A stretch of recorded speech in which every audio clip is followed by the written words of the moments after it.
That's the savings account I'm hoarding.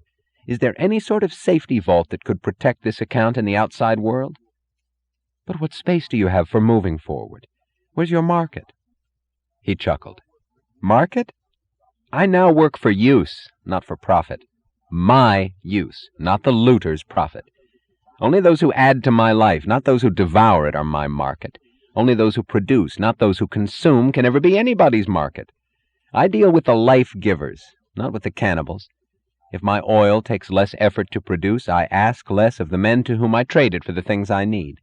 I add an extra span of time to their lives with every gallon of my oil that they burn, and since they're men like me, they keep inventing faster ways to make the things they make, so every one of them gains me an added minute, hour, or day with the bread I buy from them, with the clothes, the lumber, the metal.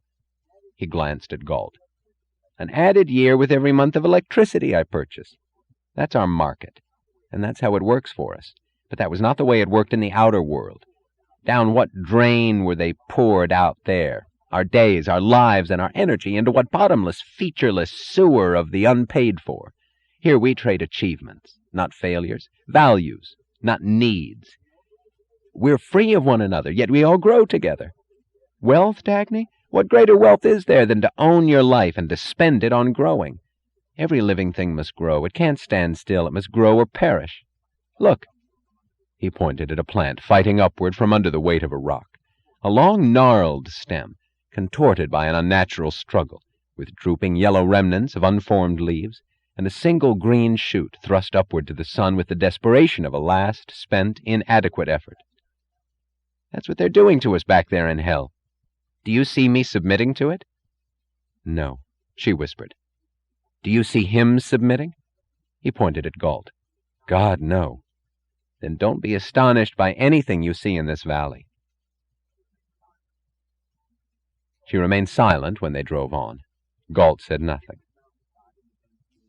On a distant mountainside in the dense green of a forest, she saw a pine tree slanting down suddenly, tracing a curve, like the hand of a clock, then crashing abruptly out of sight. She knew that it was a man-made motion. Who's the lumberjack around here? She asked. Ted Nielsen. The road was relaxing into wider curves and gentler grades, among the softer shapes of hillsides.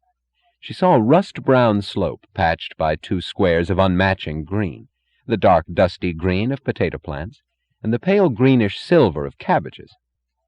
A man in a red shirt was riding a small tractor cutting weeds. Who's the cabbage tycoon? She asked. Roger Marsh. She closed her eyes.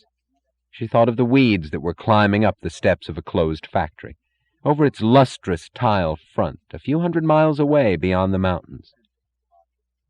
The road was descending to the bottom of the valley. She saw the roofs of the town straight below, and the small shining spot of the dollar sign in the distance at the other end. Galt stopped the car in front of the first structure on a ledge above the roofs, a brick building with a faint tinge of red trembling over its smokestack. It almost shocked her to see so logical a sign as Stockton Foundry above its door. When she walked, leaning on her cane, out of the sunlight into the dank gloom of the building, the shock she felt was part sense of anachronism, part homesickness. This was the industrial East, which in the last few hours had seemed to be centuries behind her.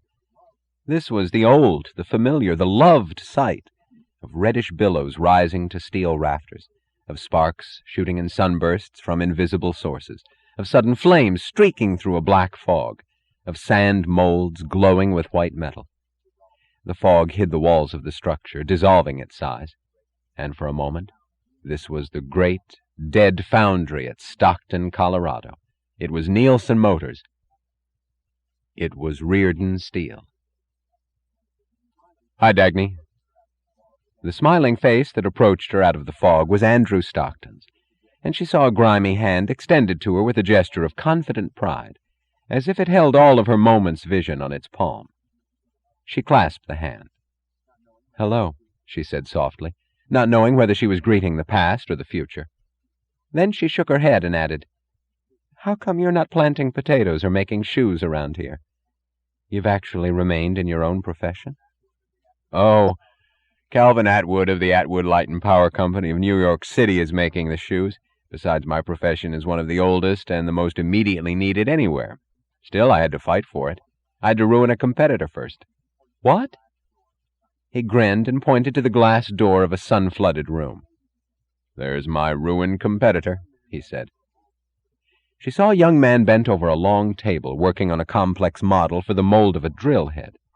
He had the slender, powerful hands of a concert pianist, and the grim face of a surgeon concentrating on his task. He's a sculptor, said Stockton.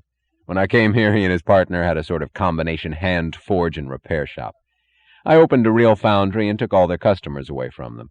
The boy couldn't do the kind of job I did. It was only a part-time business for him anyway. Sculpture is his real business. So he came to work for me. He's making more money now in shorter hours than he used to make in his own foundry. His partner was a chemist, so he went into agriculture, and he's produced a chemical fertilizer that's doubled some of the crops around here. Did you mention potatoes? Potatoes in particular. Then somebody could put you out of business, too. Sure, any time. I know one man who could, and probably will when he gets here. But boy, I'd work for him as a cinder sweeper.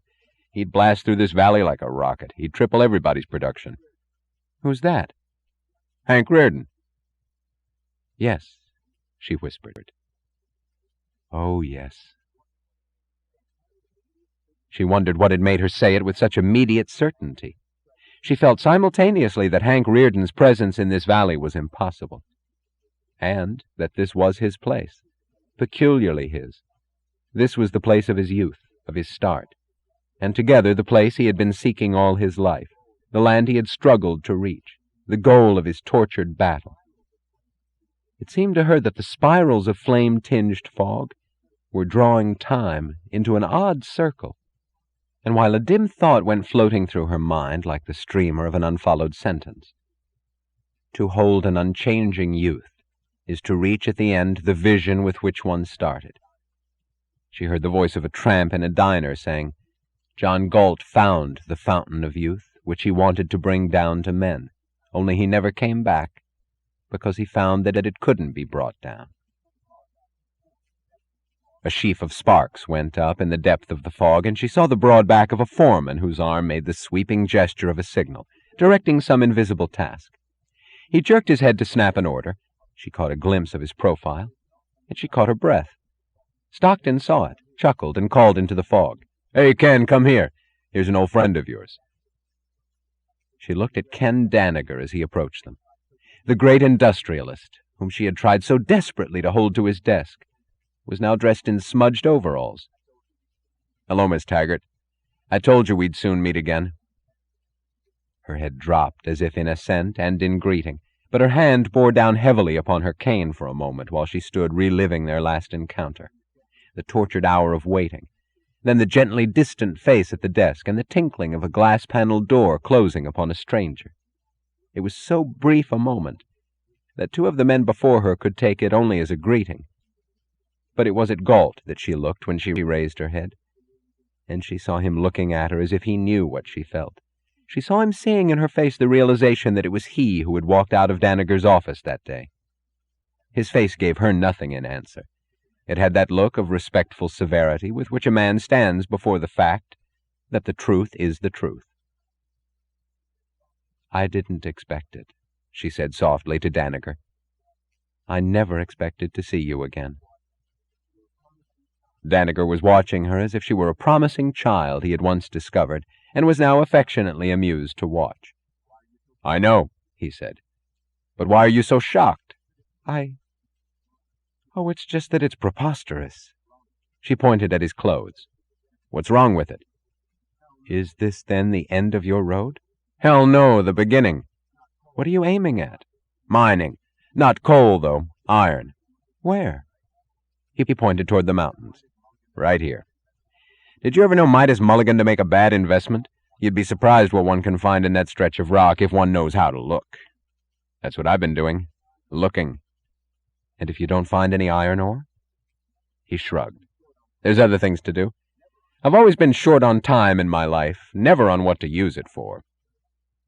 She glanced at Stockton with curiosity. Aren't you training a man who could become your most dangerous competitor? That's the only sort of men I like to hire, Dagny. Have you lived too long among the looters? Have you come to think that one man's ability is a threat to another? Oh, no. But I thought I was almost the only one left who didn't think that. Any man who's afraid of hiring the best ability he can find is a cheat who's in a business where he doesn't belong. To me, the foulest man on earth, more contemptible than a criminal, is the employer who rejects men for being too good. That's what I've always thought, and... Say, what are you laughing at?